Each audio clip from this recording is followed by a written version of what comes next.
আম কুড়োতে গিয়ে বোমা বিস্ফোরণ, ফের রক্তাক্ত শৈশব। আম কুড়োতে গিয়ে বোমা বিস্ফোরণ, আহত 3 শিশু। তাদের মধ্যে এক শিশুর অবস্থা আশঙ্কাজনক, মালদা মেডিকেল কলেজ হাসপাতালে চিকিৎসাধীন।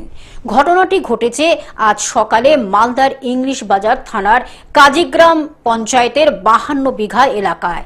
জানা যায়, গ্রাম থেকে মাত্র 100 মিটার দূরে আজ সকালে 3 শিশু আম কুড়োতে একটি বাগানে যায়। অভিযোগ, ঠিক সেই সময় আম ভেবে একটি বোমা ব্যাগে ভরতে গিয়ে বিস্ফোরণ ঘটে। ঘটনায় আহত হয় 3 শিশু, যাদের মধ্যে 7ম শ্রেণীর এক শিশু দীপ রায় আশঙ্কাজনক।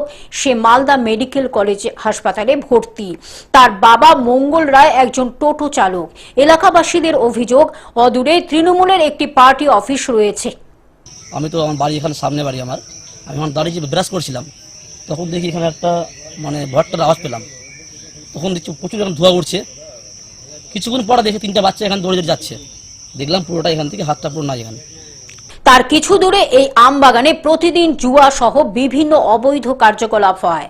কে বা কারা এই বোমা মজুত রেখেছিল, তদন্তের দাবি তুলেছেন এলাকাবাসীরা।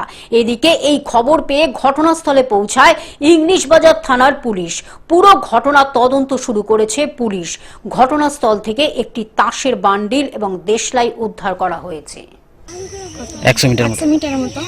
কতটা আতঙ্কে আছেন আপনারা? পুরো আতঙ্কে আছি আমরা। কে করছে এটা, কে এরকম হচ্ছে কিছু বুঝতে পারছি না। এখানে কি জুয়া খেলা হয়? হ্যাঁ, জুয়া খেলা হয়।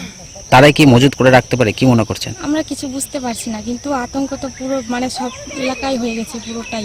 মালদা থেকে অভিষেক দাসের রিপোর্ট, গ্লোব নিউজ। এখন থেকে গ্লোব টিভি দেখুন আপনার স্মার্টফোনে। গুগল প্লে স্টোর থেকে অথবা অ্যাপল প্লে স্টোর থেকে ডাউনলোড করুন গ্লোব টিভি লাইভ অ্যাপ। এছাড়াও জিও টিভি অ্যাপ থেকে দেখুন গ্লোব টিভি লাইভ।